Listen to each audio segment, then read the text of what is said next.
नमस्कार, मी मंदाकिनी गुरव. मी आपल्या सर्वांचं आवडतं यूट्यूब चॅनल ज्योत इंडियामध्ये तुम्हा सर्वांचं स्वागत करते. श्री स्वामी समर्थ. जय जय स्वामी समर्थ. श्री स्वामी समर्थ. अवधूत चिंतन श्री गुरुदेव दत्त, श्री गुरुदेव दत्तात्रयांचं आणि श्री समर्थ मायमाऊलींचं स्मरण करून आजच्या या व्हिडिओला सुरुवात करते. आजचा जो हा व्हिडिओ आहे, या व्हिडिओमध्ये मी तुम्हाला आपल्या हिंदू धर्म संस्कृतीतील सर्वात महत्त्वाचा सण जो समजला जातो, ज्याला आपण मकर संक्रांत म्हणतो, त्या मकर संक्रांतीविषयी माहिती सांगणार आहे. मकर संक्रांतीचा जो सण आहे तो जानेवारी महिन्यामध्ये आपण साजरा करत असतो. पूर्वीपासूनच आपल्या हिंदू धर्म संस्कृतीतील जो हा मकर संक्रांती हा सण आहे ना, ह्या सणाला अनन्यसाधारण असं महत्त्व आहे. अशी पूर्वनियोजित जर का माहिती आपल्याला मिळाली ना, तर काय होत असते, आपण थोडंसं सावध होत असतोय. काय होत असते, काही होणाऱ्या ज्या चुका आहेत ना आपल्या हातून, त्या चुका आपण टाळण्याचा प्रयत्न करत असतो.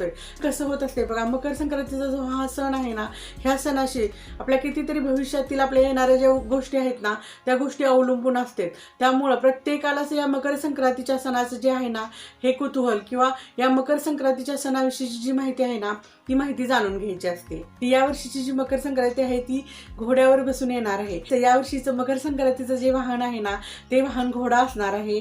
त्यामुळं घोड्यावर स्वार होऊन ही जी येणारी मकर संक्रांती आहे ना, ती मकर संक्रांती जी आहे ना, ती माझ्याबरोबर तुमच्याही आयुष्यामध्ये सुख, शांती, यश, कीर्ती, समाधान, वैभव, ऐश्वर घेऊन येऊ, हीच श्री स्वामींच्या चरणी प्रार्थना. बघा, ही 2024ची जी मकर संक्रांती येणार आहे ना, ह्या 2024च्या मकर संक्रांतीला विशेष असं महत्त्व असणार आहे. कारण कसं होत असते बघा, प्रत्येक वर्षी सूर्यदेव जे आहेत ना, ते मकर राशीमध्ये प्रवेश करताना पौष महिना असतो. पौष महिन्यामध्ये मकर संक्रांती येते. तो जो दिवस आहे ना, तो दिवस ज्योतिषशास्त्रामध्ये खूप महत्त्वाचा दिवस मानला जातो. त्याच दिवशी मकर संक्रांती हा सण साजरा केला जातो. यावर्षी सूर्यदेव रविवार दिनांक 14/1/2024 रोजी रात्री 2:43 सूर्यदेव जे आहेत ते सूर्यदेव धनु राशीतून मकर राशीमध्ये प्रवेश करणार आहेत. कॅलेंडरनुसार सोमवार दिनांक 15 जानेवारी 2024 मकर संक्रांती हा सण साजरा केला जाणार आहे. मकर संक्रांतीचा जो शुभ मुहूर्त आहे ना, तो मकर संक्रांतीचा शुभ मुहूर्त 15 जानेवारीला असणार आहे. त्याचबरोबर मकर संक्रांतीचं उपवाहन जे आहे ना,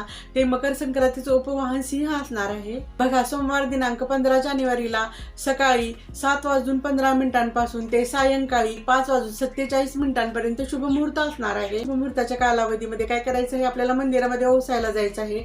त्याचबरोबर याच शुभ मुहूर्ताच्या कालावधीमध्ये आपल्याला काय करायचं आहे, जे पूजा पठण करायचं आहे किंवा जो आपला दानधर्म करायचा आहे ना, तो याच कालावधीमध्ये आपल्याला करायचा आहे. असं केल्यामुळे काय होतं बरं, आपण जी पूजा अर्चा केलेली आहे ना, किंवा जे आपण दान दिलेलं आहे ना, त्या पूजे अर्चेचं आणि ते जे आपण दान दिले ना, त्याचं फळ आपल्याला मिळत असते. या दिवशीचा जो महापुण्यकाल असणार आहे ना, तो या दिवशीचा महापुण्यकाल सकाळी 7:15 ते सकाळी 9 पर्यंत असणार आहे. या काळामध्ये जी काही आपण पूजा करू किंवा जो काही दानधर्म करू ना, त्याचं विशेष फळ आपल्याला मिळत असते. हा व्हिडिओ ऐकणाऱ्या प्रत्येक महिलेला मी सांगेन की आपल्याला सकाळी होता होईल एवढं सूर्यदेवांची उपासना जास्तीत जास्त होईल ना, तेवढी सूर्यदेवांची उपासनाही करायची आहे. त्याचबरोबर गायत्री मातेची उपासनाही करायची आहे. कारण सकाळच्या वेळेमध्ये जर आपण ही अशी सूर्याची उपासना केली ना, तर त्याचं विशेष असं पुण्यफल आपल्याला मिळत असते. त्यामुळं न चुकता या दिवशी सकाळी आपल्याला सूर्याची उपासना करायची आहे. प्रत्येक महिलेनं सकाळी सूर्याला अर्घ्य द्यायचं आहे. त्या अर्घ्य देताना आपल्याला काय करायचं आहे, एक तांब्या घ्यायचा आहे. त्या तांब्यामध्ये काय करायचं आहे, आपल्याला तांब्या भरून पाणी घ्यायचं आहे. त्या पाण्यामध्ये कच्चं दूध, हळदी, कुंकू, अक्षदा, चंदन, फूल हे असं सगळं टाकायचं आहे. आणि ते असं टाकलेलं साखर पण त्या पाण्यामध्ये आपल्याला टाकायचं आहे. आणि अशा पाण्याचा आपल्याला सूर्यनारायणांना, सूर्यदेवांना अर्घ्य द्यायचा आहे. आजच्या या दिवशी तुम्ही गायत्री उपासनाही करू शकता. गायत्री उपासना करायची म्हणजे काय करायचं आहे, देवाऱ्याच्याच पुढे काय करायचं आहे, आपल्याला एक पाट किंवा चौरंग मांडायचा आहे. त्याच्यावरती पांढरं कापड अंतरायचं आहे. त्या पांढऱ्या कापडावरती काय करायचं आहे, आपल्याला तांदूळ ठेवून काय करायचं आहे, त्या तांदळावरती जे गायत्री यंत्र आहे ना, ते गायत्री यंत्र ठेवून त्या गायत्री यंत्राची पूजा पण आपल्याला करायची आहे. अशी पूजा केल्यामुळे आपल्याला विशेष फळ मिळत असतं. पूजा केल्यानंतर सर्व देवी देवतांच्या बरोबरच जे गायत्री यंत्र आहे ना, त्या गायत्री यंत्राला आपल्याला नैवेद्य दाखवायचा आहे. धूपदीपाने त्या यंत्राची पूजा करायची आहे. तो नैवेद्य दाखवून झाल्यानंतर एक मंत्रही आपल्याला तिथं म्हणायचं, ओम वरदाय सर्व कार्य सिद्धी करी करी ओम नमः. बघा कसं होत असतंय, मकर संक्रांतीमध्ये जास्तीत जास्त तिळाचा वापर केला जातो ना, म्हणून याला तीळ संक्रांती म्हटलं जातं. त्या दिवसापासूनच सूर्याचं उत्तरायण सुरू होत असतं.